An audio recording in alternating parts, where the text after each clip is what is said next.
தமிழ்நாட்டுக்கு பாரத பிரதமரை வரவழைத்து அந்த நிகழ்ச்சியை பிரம்மாண்டமாக நடத்தி காட்டியவர் இன்றைய முதலமைச்சர் ஸ்டாலின் அவர். அதோடு கலைவாணர் அரங்கில் ஆடல் பாடல் நிகழ்ச்சியோடு பல்வேறு திட்டங்களுக்கு அடிக்கல் நாட்டு விழா நடத்தி காட்டியவர் இன்றைய முதலமைச்சர் ஸ்டாலின். ஆக ஆளுங்கட்சியாக இருக்கின்ற பொழுது ஒரு நிலைப்பாடு, எதிர்க்கட்சியாக இருக்கின்றது ஒரு நிலைப்பாடு. திரு ஸ்டாலின் அவர்கள் எதிர்க்கட்சி தலைவராக இருந்த பொழுது,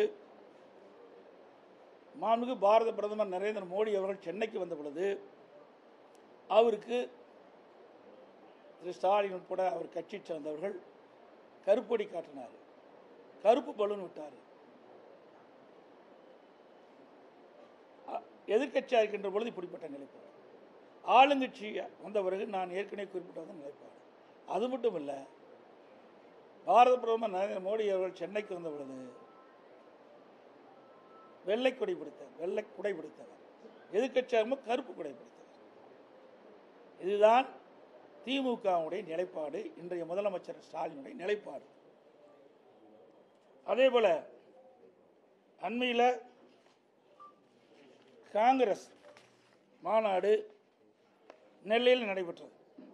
அந்த மாநாட்டில் திராவிட முன்னேற்ற கழக கட்சியிலே கூட்டணியில் அங்கம் வைக்கின்றது திராவிட முன்னேற்ற கழகம். திராவிட முன்னேற்ற கழக கூட்டணியில் அங்கம் வைக்கின்றது காங்கிரஸ் கட்சி. அதனுடைய காங்கிரஸ் கட்சியுடைய பொதுச் செயலாளர் மரியாதைக்குரிய கிறிஸ் சோடங்கர் அவர் பேசுகிறாரு, அடுத்த ஆண்டு நடைபெற்ற சட்டமன்ற பொதுத் தேர்தலில் 117 இடங்களில் காங்கிரஸ் போட்டியிடுகின்ற சூழ்நிலை ஏற்படும் என்று ஒரு கருத்தை சொல்லியிருக்கின்றார். இலக்கை, அதாவது தமிழ்நாட்டில் அவர் சொன்ன கருத்து, அதாவது பத்திரிகையில் வந்திருக்குது. இந்த நெல்லையில் பேசும்போது அவர் தெரிவித்த கருத்து, தமிழ்நாட்டில் 117 தொகுதிகளை இலக்காக கொண்டு காங்கிரஸ் கட்சி பணியாற்றும் அப்படின்னு சொல்லியிருக்கிறார். அதோட கடலூரில் முன்னாள் காங்கிரஸ் கட்சி தலைவர் திரு அழகிரி அவர்கள் பேசுகின்ற பொழுது குறிப்பிட்டார். அதில் அவர் பேசுனது வந்திருக்கிற செய்தி,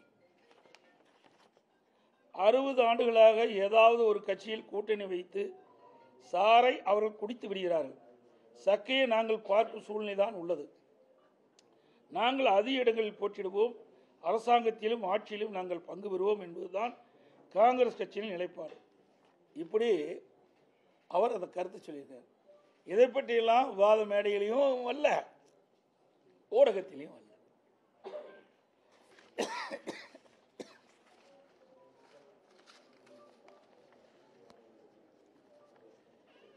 நான் உள்துறை அமைச்சரை சந்திக்கிறேன் என்று எல்லா ஊடக நண்பர்களுக்கும் தெரிவித்துட்டேன், பத்திரிகையிலும் தெரிவித்துட்டேன். அதையும் நீங்கள் வெளிப்படுத்தினீங்க. 16ஆம் தேதி இரவு மாண்புமிகு உள்துறை அமைச்சர் அமித்ஷா அவர்களை சந்திப்பதாக நான் சொன்ன செய்தி எல்லாம் வெளியிடப்பட்டது. அதன் அடிப்படையில் இரவு அவரை நான் சந்திக்க சென்றேன். என்னோடு கட்சியுடைய மூத்த தலைமை கழக நிர்வாகிகள், எங்களுடைய மாநில உறுப்பினர்கள் எல்லாம் சென்று அவர்களை சந்தித்து விட்டு வந்தேன். கால நேரம் அதிகமான காரணத்தினால அப்பொழுது எங்கோடு இருந்தவர்கள் எல்லாம் 10 மணிக்கு நீங்கள் செல்லுங்கள், நான் பேசிவிட்டு வருகிறேன் என்று சொன்ன பிறகு அவர்களெல்லாம் சென்றார்கள். நான் காலையில் மரியாதைக்குரிய மாண்புமிகு இந்திய நாட்டுடைய குடியரசு துணை தலைவர் அவர்களை நேரடியாக ஒரு இல்லத்தில் சந்தித்து அவருக்கு வாழ்த்து கூறினோம். நானும் என்னோடு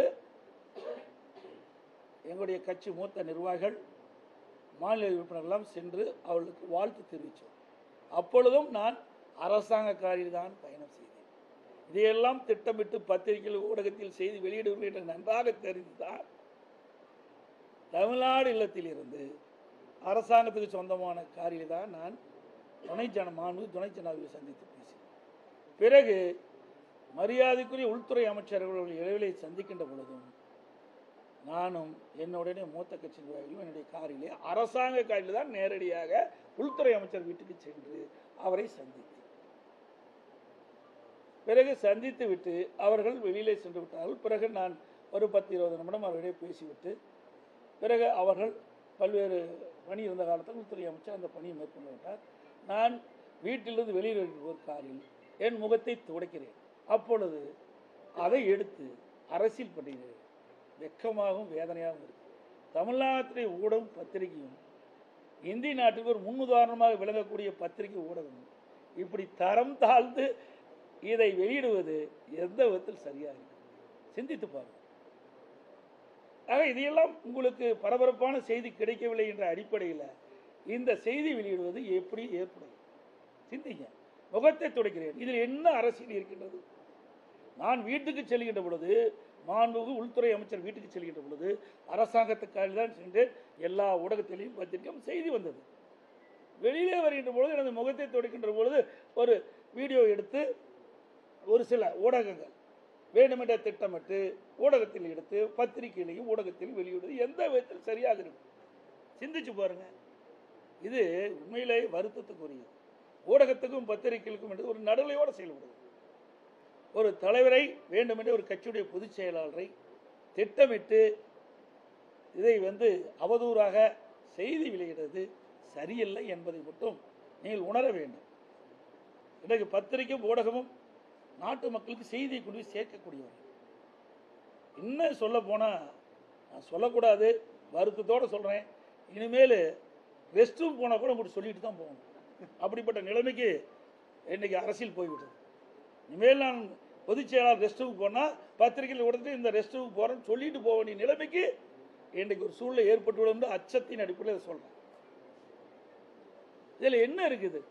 இது ஏன் இவ்வளோ பெருசு பண்ணி இதை முதலமைச்சர் இதில் பேசுகிறார், எங்கள் கூட்டத்தில் பேசுகிறார், கரூர் கூட்டத்தில் பேசுகிறார். எடப்பாடி பழனிசாமி முகத்தை மறைத்து கொண்டு வெளியிலே செல்வதற்கு என்ன காரணம்? நான் தான் பகிரங்கமாக உள்ள போனேன்ல. செய்தியை வெளியிட்டு விட்டு மாண்புமிகு உள்துறை அமைச்சரை இந்த நேரத்தில் இந்த தேதியில் போய் பார்க்கிறேன் என்று செய்தி வெளியிட்டு எல்லா ஊடகத்திலையும் அந்த காட்சி வந்தது. நான் காரில் போகிற காட்சி வந்தது. சொல்லிட்டு தானே போனேன். ஒரு முதலமைச்சர் எதை பேசுவது என்று தெரியாமல் பேசுகின்ற முதலமைச்சர். அதனால தான் பொம்மை முதலமைச்சர் சொல்லிட்டு இருக்கிறார். எதை பேசணும்ல, எதையும் பேச முடியாது. சரக்கு இல்லை. எங்கள் மீது எந்த குற்றச்சாட்டும் சொல்வதற்கு அவரிடத்தில் எந்த ஒரு ஆதாரமும் இல்லை. நாங்கள் அப்படி நடக்கவும் இல்லை. எங்களுடைய ஆட்சியில் சிறப்பான ஆட்சி கொடுத்தார். அதனால் அந்த ஆட்சியில் எந்த குற்றம் குறையும் கண்டுபிடிக்க முடியல. அதுமா அதை விட்டு இப்படி சிறுபிள்ளைத்தனமாக இப்படிப்பட்ட இந்த காட்சியை வைத்துக் கொண்டு பேசுவது ஒரு முதலமைச்சருக்கு அழகல்ல. அது மட்டும் இல்லை, அதே கரூரில் 30 விழா நடந்த பொதுக்கூட்டில் அவர் கலந்துக்கிறார். அங்கே என்ன பேசுகிறாரு? திரு செந்தில் பாலாஜி அவர்கள் ரோடு போட்டால் ரோடு போட்டுருங்கிறார். இப்போ அதே செந்தில் பாலாஜி அதே கரூரில் எப்படி பேசினார் என்பதை இந்த நாட்டு மக்கள் பத்திரிகையின் வாயிலாக ஊடகத்தின் வாயிலாக தெரிந்து கொள்ள வேண்டும். அவரை பற்றி சொல்ல வேண்டிய அவசியமே இல்லை. ஏற்கனவே 15 முறை அமைச்சரவை மாற்றினப்போ இவரை மட்டும் என்னடா ஒரு முக்கியத்துவமான அமைச்சராக இருந்தார். சசிகலாவுக்கு நெருக்கமாக, அதை விட இளவரசுக்கு மிக மிக நெருக்கமாக இருந்தவர் செந்தில் பாலாஜி. அந்த செந்தில் பாலாஜி அமைச்சரவை 15 முறை ஏற்கனவே மாற்றி அமைச்சாங்க. அப்பெல்லாம் அவரை மாத்தல, சீனியர் அமைச்சர்லாம் மாத்தினாங்க. ஆனா இந்த ஜூனியர் அமைச்சரை மாத்திரம் மாத்தல. இடையில அந்த அம்மா ஜெயிலுக்கு போனப்போ யார முதலமைச்சராக தேர்ந்தெடுக்கலாம்னு சொல்றப்போ அந்த பட்டியலில் இவர் இருந்தாருங்க. இவர் கெட்ட கேடு செந்தில் பாலாஜி பேர் இருந்துச்சுங்க. அப்போ இதான் வேண்டிய.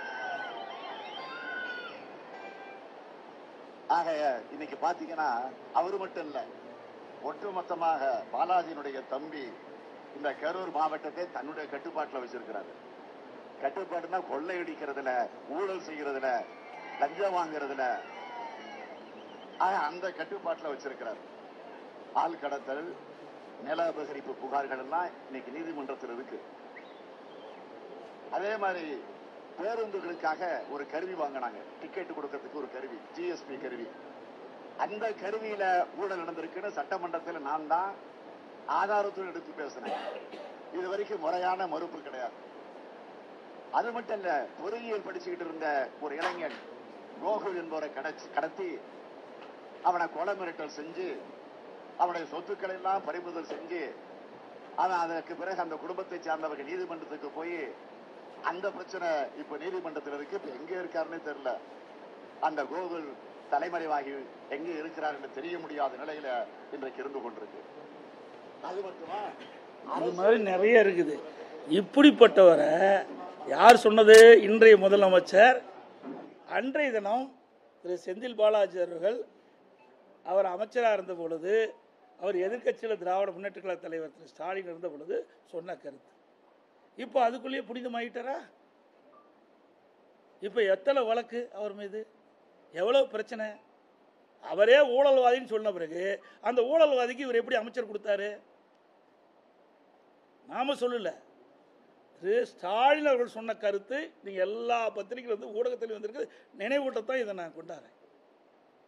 ஒரு முதலமைச்சர் அவரே எதிர்கட்சியில் இருக்கும்போது ஊழல்வாதி என்று சொன்னவரை இவர் எப்படி அமைச்சரவையில் அமைச்சராக கொடுத்து சிறந்த இலாக்கா கொடுத்துருக்கார், பெரிய இலாக்கா கொடுத்தார்.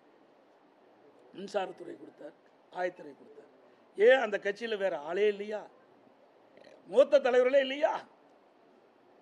கொடுப்பதை கொடுத்து பெறுவதை பெற்றார் திரு செந்தில் பாலாஜி. அது மட்டுமல்ல, இப்படிப்பட்டவர்களையும் எங்களை விமர்சனம் பண்ணுவதற்கு எந்த தகுதியும் கிடையாது, அருகதையும் கிடையாது. ரகுபதி சொல்றார், விசுவாசத்தை பற்றி சொல்றார். விசுவாசம் என்றால் என்ன விலை என்று கேட்கின்ற ரகுபதி அவர்களே, நீங்க எந்த இடத்துல இருந்து பேசுறீங்க? பொன்மனச்செம்மல் புரட்சி தலைவர் எம்ஜிஆர் அண்ணா திமுகவை தோற்றுவித்த பொழுது தீய சக்தி திமுகவை விரட்ட வேண்டும் என்று தான் அந்த கட்சியை துவக்கினார். அதன் அடிப்படையில் தான் அனைத்து இந்திய அண்ணா திராவிட முன்னேற்ற கழகத்தில் வேட்பாளர் அன்னைக்கு போட்டியிட்டு அனைத்து இந்திய அண்ணா திராவிட முன்னேற்ற கழகத்தில் தொண்டர் ரத்தத்தை வியர்வையாக சிந்தி உங்களை எம்எல்ஏ ஆக்கினாங்க. பிறகு மாண்புமிகு புரட்சி தலைவி அம்மாள் உங்களை அமைச்சராக்கி இந்த நாட்டிற்கு அடையாளம் காட்டப்பட்டார். உங்களை அமைச்சராக்கி அடையாளம் காட்டப்பட்ட காரணத்தினால்தான் திமுகவில் நீங்கள் போய் சேருவதற்கு இடம் கிடைத்தது. அதை அந்த நன்றியை மறந்து எங்கள் அனைத்து இந்திய அண்ணா திராவிட முன்னேற்ற கழகத்தை விமர்சனத்துக்கு எந்த அருகதையும் ரகுபதிக்கு கிடையாது.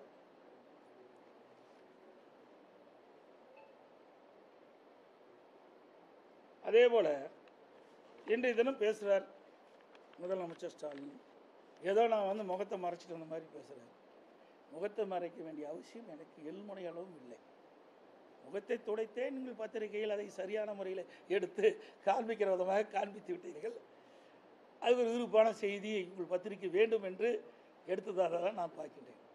இதே ஸ்டாலின் அவர்கள் நான் பெரும்பான்மையை நிரூபிக்கின்ற பொழுது சட்டை கிழித்து கொண்டு வெளியிலே வந்து ஆர்ப்பாட்டம் நடத்தினார். உங்களுக்கு நன்றாக தெரியும். யார் சட்டை கிழித்து கொண்டு வருவார்கள்? மணலை பாதிக்கப்பட்டவர்கள் தான் சட்டை கிழிச்சிட்டார்கள். அப்படிப்பட்ட நிலையில் வந்தவர் என்னை பற்றி பேசுவதற்கு எந்த விதம் தார்மீகம் கிடையாது. அதோட பத்திரிகையாளர்களை ஊடக நண்பரையும் நான் கேட்டுக்கொள்வேன். எல்லாம் அண்ணா திமுகவில் நான் இரும்புனா விவாதம் மேடை, தும்புனா விவாதம் மேடை, அது ஒரு ஆர்கியூமெண்ட் வச்சு பேசிட்டு இருக்கிறீங்க. ஆளுங்கட்சியா இருக்கு போல, முதலமைச்சா இருக்கு போது தான் பேசுறீங்க. எனக்கு எதிர்கட்சியா இருக்கு. சும்மா 8 ஆண்டு காலம் என்னை பற்றியே இந்த ஊடகத்திலையும் பத்திரிகைகளும் நீங்கள் விவாத மேடையில் வச்சும் பத்திரிகைகளையும் ஒளிபரப்புகளையும் பண்ணிட்டு இருக்கிறீங்க. அதுக்கு நான் நன்றி தெரிவிச்சுக்கிறேன். ஏன்னா எல்லாத்துக்கும் என்னை அடையாளம் காட்டிட்டீங்க, பரவாயில்ல, நன்றி. ஆனால் எவ்வளவு பெரிய பிரச்சனை நடந்திருக்கு. கிட்னி முறைகேடு நடந்திருக்கு. வறுமையை மையமாக பண்ணினோம், மையமாக வைத்து வறுமையை மையமாக வைத்து கிட்னியை முறைகேடாக திருடப்பட்டதாக செய்திகள் வெளிவந்து பத்திரிகை ஊடகத்தில் வெளிவந்து இந்த அரசாங்கமே அதுக்கு ஒரு குழு அமைத்து அதை சோதனை நடத்தி நடந்தது உண்மை என்று வெளியிட்டிருக்காங்க. அது யார் நடந்தது? திமுக சட்டமன்ற உறுப்பினருடைய மருத்துவமனையில் நடந்ததாகத்தான் இந்த பத்திரிகையிலையும் ஊடகத்திலையும் வந்திருக்குது. அதில் அந்த உறுப்பு மாற்று அறுவை சிகிச்சை செய்கிறத அனுமதி மட்டும் ரத்து பண்ணியிருக்காங்க. அதற்கு மேல் முறைகேடு நடந்ததற்கு எந்த நடவடிக்கை எடுக்கப்படவில்லை. ஆளுங்கட்சியை சேர்ந்த சட்டமன்ற உறுப்பினருடைய மருத்துவமனை என்ற ஒரே காரணத்திற்காக திராவிட முன்னேற்ற கழக அரசு, ஸ்டாலின் மாநில அரசு அந்த நிறுவனத்தின் மீது, அந்த மருத்துவமனை எந்தவித நடவடிக்கை எடுக்கவில்லை. அவர்கள் மீது நடவடிக்கை எடுக்குது. இது எவ்வளவு பெரிய மோசடி. அதே போல நாமக்கல் மாவட்டம் பள்ளிப்பாளையத்தில் பத்திரிகையில் ஊடகத்தில் வந்த செய்தி. ஒரு பெண்மணி தன் வறுமையின் காரணமாக தன்னுடைய கெட்டிய சில பேர் ஆசை காட்டி பணத்தை ஆசை காட்டி அப்படி வறுமை மையமாக வைத்து அவர்கள் அதை கிட்னியை எடுக்க முயற்சிக்கின்ற பொழுது கிட்னிக்கு பதிலாக கல்லீரல் எடுத்திருக்கிறார். அதையும் அந்த பெண்மணி ஊடகத்தின் வாயிலாக பத்திரிகை வெளிப்படுத்தினாங்க. ஏதாவதுக்கோ வழக்கு போடுகின்ற இந்த அரசாங்கம் இது ஏன் வழக்கு பதிவு செய்து உரிய நடவடிக்கை எடுக்கல? இது எவ்வளவு பெரிய நாட்டிற்கு ஒரு கேடு. இதெல்லாம் சாதாரண விஷயமாக எடுத்துக்கொள்ள முடியாது.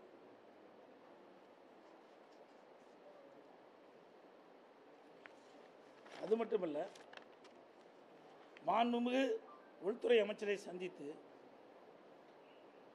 இன்றைக்கு தேசத்திற்காக பாடுபட்டவர், தேசத்துக்காக உழைத்தவர், அப்படிப்பட்ட அவர்களுக்கு மரியாதை செலுத்த வேண்டும் என்ற அடிப்படையில் பாரத ரத்னா விருது வழங்க வேண்டும் என்று நானும் என்னுடைய மூத்த கட்சி நிர்வாகிகளும் மாநில உறுப்பினர் ஒன்றாக சேர்ந்து உள்துறை அமைச்சரும் கடிதம் கொடுத்தோம். அதற்காக நாங்கள் முன்னெடுப்பு கொடுத்தோம். அதோட இந்த அடிக்கடி பத்திரிகையில் ஊடகத்தில் வர செய்து தயவுசெய்து அதை தவிர்க்க வேண்டும்.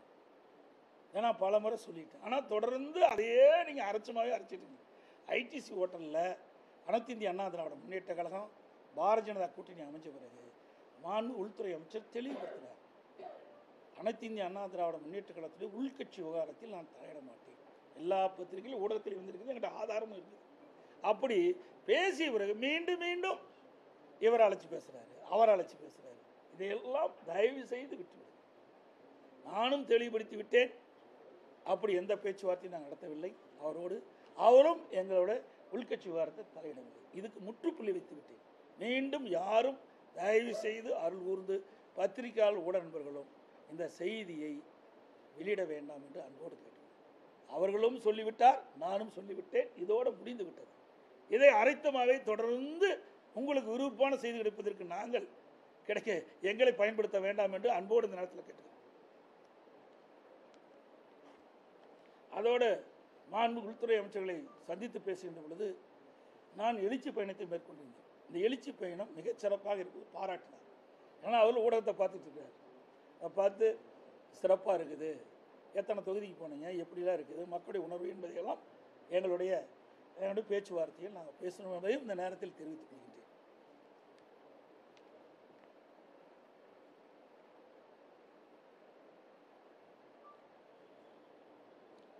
இன்னொன்று, அண்மை காலமாக வேண்டுமென்றே திட்டமிட்டு கட்சி கட்டுப்பாடை மீறி சில பேர் செயல்படுகிறார்கள்.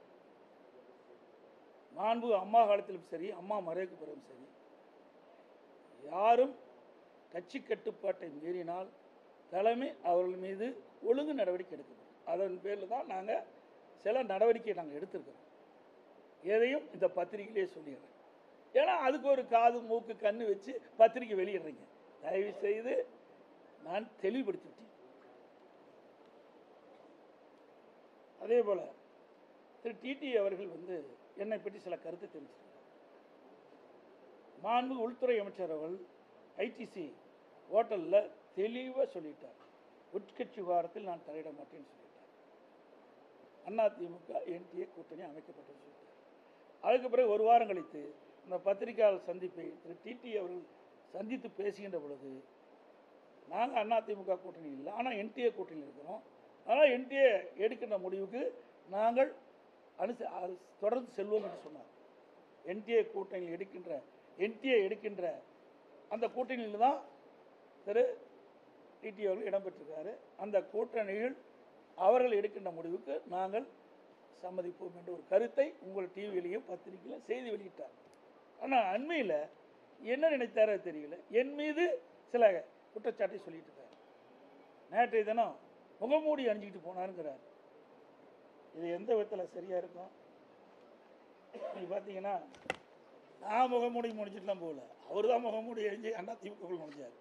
இது 19/12/2011 19/12/2011 குறிச்சிங்க. 19/12 அப்போது மாண்புமிகு புரட்சித் தலைவர் அம்மா அவர்கள் திரு டிடி தினகரன் அவர்கள் அடிப்படை உறுப்பு நீக்கப்பட்டு விட்டார். இது அம்மாவுடைய கையெழுத்து. உங்களுக்கு வேணால் பார்த்துங்க. 10 ஆண்டு காலம் கட்சியிலே கிடையாது. மாண்பு அம்மா அவர்கள் மறைந்த பிறகு, இறந்த பிறகு, அப்பொழுதுதான் அந்த இறுதிச்சடங்கு வரார். அது வரைக்கும் அம்மா அவர்கள் இருக்கின்ற வரை அவர் சென்னை பக்கமே வரல. அவர் என்னை பற்றி பேசுறார். இது தேவையில்லை. அவர் எந்த உள்நோக்கத்தோட பேசுறார் எனக்கு புரியல. ஏன்னா தேசிய தலைவராக இருக்கின்ற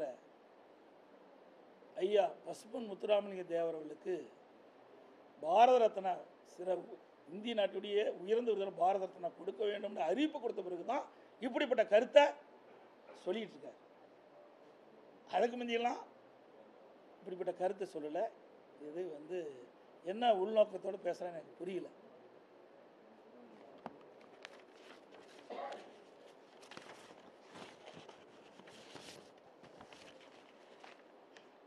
அதோட அதிமுக தனி தீர்மானம், இது கிட்டத்தட்ட சிறப்பு தீர்மானம். அனைத்து இந்திய அண்ணா திராவிட முன்னேற்ற கழகத்தில் சிறப்பு தீர்மானம் நாங்கள் நிறைவேற்றணும். அந்த சிறப்பு தீர்மானத்தில் தான் சில பேர் மீது ஒழுங்கு நடவடிக்கை எடுத்தோம். அப்போ அந்த சிறப்பு தீர்மானத்தில் சுமார் 2500க்கும் மேற்பட்ட பொதுக்குழு உறுப்பினர் கலந்து கொண்டு எடுக்கப்பட்ட முடிவு. அதில் அந்த தீர்மானத்தில் சொல்லுவது, கழக அடிப்படை உறுப்பினர் உள்ளிட்ட அனைத்து பொறுப்புகளிலிருந்தும் நீக்கி வைப்பதோடு இன்று முதல் கழக உடன்பிறப்புகள் யாரும் மேற்கண்டவர்களுடன் எவ்வித தொடர்பும் வைத்துக் கொள்ளக்கூடாது என்றும் இந்த பொதுக்குழு தீர்மானம் நிறைவேற்றப்படும். பொதுக்குழு நிறைவேற்றப்படும். இதையும் மீறி, கட்சி கட்டுப்பாட்டையும் மீறி அவர்கள் செயல்பட்டால் வேறு வழி இல்லை, தவிர்க்க முடியாத சூழ்நிலையில் தலைமை கழகம் சில வேறு ஒழுங்கு நடவடிக்கை எடுக்க சூழ்நிலைக்கு தள்ளப்பட்டதுமே தெரிஞ்சுக்கணும். சார், உதயநிதி ஸ்டாலின் பச்சை பஸ் எடுத்துட்டு போறாரு, ஒருத்தர் மஞ்சள் கலர் பஸ் எடுத்துட்டு போறாரு, இறுதியா பிங்க் பஸ் தான் வெற்றி வரும் அப்படின்னு ஒரு கருத்து சொல்லியிருக்காரு. அதை எப்படி பாக்குறீங்க? நான் பஸ் எடுத்தது ஒத்துக்கிட்டாரு. என்ன பஸ்ஸில் போனால் தான் நடக்கணும், அவரே ஒத்துக்கிட்டார். வாழ்த்துக்கள். நாங்கள் பஸ் எடுக்கும் போது கிண்டலாக பேசினவர், இப்போ அவரே பஸ் எடுக்கிற வைக்க வச்சது அதிமுக. அவரே பஸ்ஸில் வந்தால் தான் முடியும் என்ற நிலைக்கு அதிமுக அவரை தள்ளப்பட்டு விட்டது. அமித்ஷாவை நீங்க சந்திக்க போகும்போது அரசு கார்ல வரும்போது தனியார் கார்ல ஒரு தொழிலதிபரோட நீங்க வந்ததா சொல்றாங்க. நீங்க எப்படி தொழிலதிபர் நீங்க இதெல்லாம் நீங்க கெஸ் பண்ணி கேட்கக்கூடாது. அதாவது ஒருவர் போறது வர்றது இதையெல்லாம் நீங்கள் இங்கிருந்து போகிறீங்க, நீங்கள் யாரோட பொண்ணு கேள்வி கேட்டேன்னா இங்கே வர்றது தான் பார்க்கணும். உள்துறை அமைச்சரை சந்திப்பதை மட்டும்தான் நீங்கள் கேட்கணும். அதுக்கு பிறகு அவள் கால நேரம் ஆகின்ற பொழுது இருக்கின்றவர்கள் சாப்பாட்டுக்கு போகணும், அவங்களுக்கு ஏற்பாடு பண்ணியிருக்கிறாங்க, அவர்கள் போய் நீங்கள் போய் சாப்பிடுங்க, நேரம் ஆகுது. அவர் சில டிஸ்கஷன் இருந்தார். அதை முடித்த பிறகு என்னை அழைத்து பேசுவதாக சொன்னார். அதனால் நீங்கள் நேரம் எந்த நேரம் முடியும்னு தெரியாது, அதனால் நீங்கள் வீட்டுக்கு போகணும். நான் கார் இல்லை, நான் இவரில் போய் பல கார் என்கிட்ட கிடையாது. நாங்கள் தான் அரசாங்கம், அதுதான் ஏற்கனவே நீங்கள் தான் தெரியுமே, இந்த காரில் மாதிரி போனாங்க. அந்த கார் இல்லாத காரணம் கிடைக்கிற காரில் போக வேண்டியதுதான். நான் அவர்கள் மாதிரி பெரிய தொழிலதிபர் கிடையாது. அவர்கள் மாதிரி ட்ரஸ்ட்டில் பல கோடி பல்லாயிரக்கணக்கான கோடி எனக்கு கிடையாது. அதனால் அதனால தான் நீங்கள் இதெல்லாம் செய்யுன்னு சொல்லி தான் அரசாங்க காரில் எடுத்துகிட்டு போனேன். புரியுதுங்களா? அதுக்கும் ஒரு குற்றச்சாட்டை கண்டுபிடிச்சி செய்யணும்னா ஒன்றுமே செய்ய முடியாது. அதனால் ஒருத்தர் போகிறாங்க, கிடைக்கிற காரில் நம்ம போகிறோம், அதுதான் பார்க்கணும். இந்த காரில் போனியா, அந்த காரில் போனேன், இவரோட போனேன், இதெல்லாம் என்ன கேள்வி? நீட் தேர்வு குறித்து இப்ப நிறைவேற்ற முடியாத சூழல் இருக்குன்னு கிருஷ்ணகிரியில பேசும்போது முதலமைச்சர் அவரே ஒப்புக்கொண்டாரு. அதை எப்படி பாத்தீங்க? நீட் தேர்வு நிறைவேற்ற முடியாதுன்னு, நிறைவேற்றுவோம் அப்படின்னு சொன்னாரு, நீட் தேர்வை ரத்து பண்ணணும்னு சொன்னாரு, ஆனா ரத்து செய்ய முடியாத நிலை இருக்கு அப்படின்னு அவரே சொல்லியிருக்காரு. எப்படி பாத்தீங்க? இது ஏமாற்று வேலை என்றது நாட்டு மக்கள் புரிஞ்சுக்கிட்டாங்க. இது ஏமாற்று வேலை. திரு ஸ்டாலின் அவர்கள் சொல்வது பொய்யான செய்தி என்பது நாட்டு மக்களுக்கு அவரே அம்பலப்படுத்தி விட்டார். நான் ஏற்கனவே தான் இதை சொன்னேன். 2021 சட்டமன்ற பொதுத் தேர்வு இதுதான் தெரியும். உச்சநீதிமன்றத்தில் தீர்ப்பு வந்து விட்டது. அந்த தீர்ப்பை மீறி மாநில அரசு செயல்பட முடியாது. அதனால தான் நாங்கள் நீட் தேர்வை அமல்படுத்த முடியல. ஆனால் நீட்டுக்கு விதிவிலக்கு அளிக்க வேண்டும் என்று தொடர்ந்து மத்திய அரசை வலியுறுத்தி வந்தோம். அதே தான் திராவிட முன்னேற்ற கழகத்தை சேர்ந்தவர்கள் திட்டமிட்டு உச்சநீதிமன்ற தீர்ப்பை அவர்கள் நடைமுறைப்படுத்தி ஆக வேண்டும். அது மீறி செயல்படுத்த முடியாது, முழுமையாக அவருக்கு தெரியும். ஆனால் அந்த நேரத்தில் இளைஞர்களையும் பெற்றோர்களையும் பொதுமக்களையும் கவர்ச்சிகரமாக பேசி ஒரு பொய்யான அறிவிப்பை வெளியிட்டு அவருடைய வாக்குகளை பெற்று ஆட்சிக்கு வந்த பிறகு 4 ஆண்டு காலமாக நாங்கள் நீட் தேர்வை ரத்து செய்வோம் என்று அந்த இளைஞர்களை ஏமாற்றி 25 உயிர்கள், விலை மதிக்க முடியாத உயிர்கள் இன்றைக்கு திராவிட முன்னேற்ற கழக தலைவருடைய அறிவிப்பால் இழந்திருக்கின்றோம். அது மட்டுமல்ல, இன்றைய துணை முதலமைச்சர் உதயநிதி ஸ்டாலின் அவர்கள் நீட் தேர்வை ரத்து செய்வதற்கு ரகசியம் இருப்பதாக பத்திரிகையிலும் ஊடகத்திலையும் செய்தியை வெளியிட்டார். பேசும்போது சொன்னார், எல்லாத்திலையும் வந்திருக்குது. இப்படியெல்லாம் நாட்டு மக்களை ஏமாற்றுகின்ற கட்சி திமுக கட்சி என்று மக்கள் அடையாளம் கண்டுகொண்டு விட்டார்.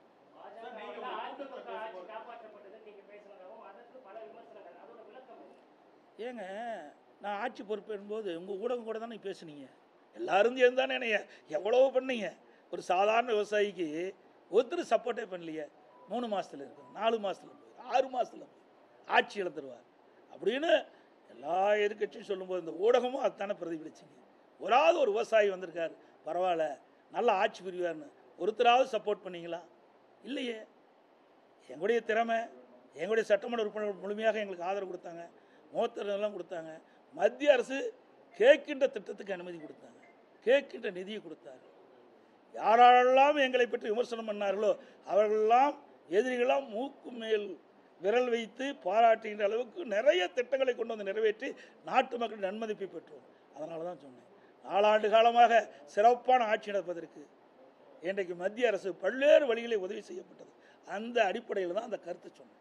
சார், இதுக்கு வந்து ஏற்கனவே சார் ஓபிஎஸ் தலைமையிலான அந்த 11 எம்எல்ஏக்கள் உங்களுக்கு ஒத்துழைச்சதுனால தான் இந்த உங்க ஆட்சியை நீடிக்குன்னு அவர் சொல்லியிருக்காரு. யாரு?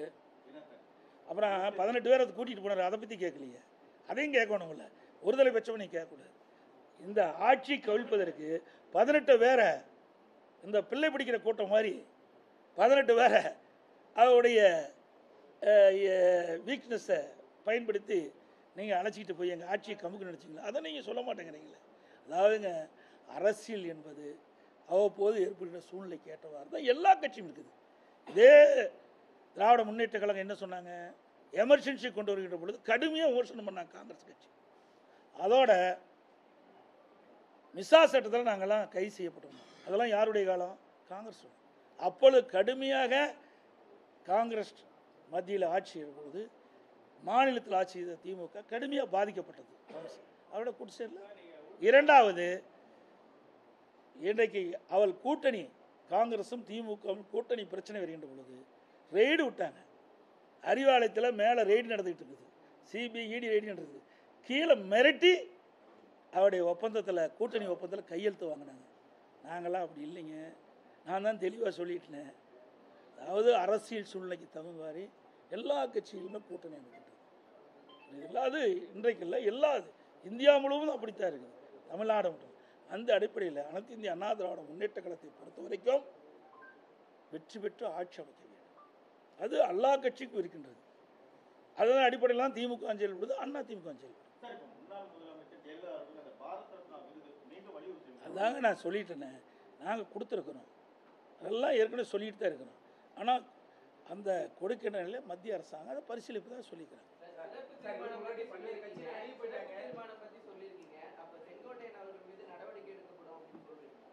சார் இப்போ தான் எடுத்தாச்சுல்ல,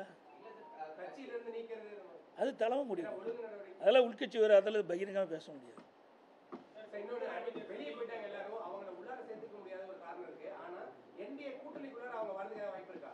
இதெல்லாம் உட்கட்சியில் பேச வேண்டியது, இதெல்லாம் இது மாதிரி பகிரங்கமாக பேசலாம் முடியாது. அதான் இல்லைன்னு நான் சொல்லிட்டேனே, நான் தான் தெளிவாக சொல்லியாச்சு, அவரும் தெளிவாக சொல்லிவிட்டார். மீண்டும் மீண்டும் இதே கேள்வி ஏன் கேட்டுட்டு இருக்கீங்க? அரைச்சமாவே அரைக்கக்கூடாது என்று இப்போ தான் நான் சொன்னேன். சொல்லி நாங்கள் தெளிவாக சொல்லியா சார், நாங்கள் தான் நீங்கள் சந்திக்கிறது இதுதான் பேசுவானே, எப்படி உங்களுக்கு தெரியும்? நீங்களா ஒரு கற்பனை கேட்குறீங்க, யாரோ சொல்லிக் கொடுக்குறது வந்து இங்கே வந்து பேசுகிறீங்க. இது வேண்டாம். நான் தான் தெளிவாக சொல்லிட்டேன். அண்ணா திமுகவுக்கு நான் இருக்கிறேன், பாரதிய ஜனதா கட்சிக்கு மாண்புமிகு உள்துறை அமைச்சிருக்காரு. அவர் சொல்லுவதுதான் இறுதி, நான் சொல்லுவதுதான் இறுதி. போதுமா? இன்னும் இதுக்கு மேலே விளக்க வேணுமா?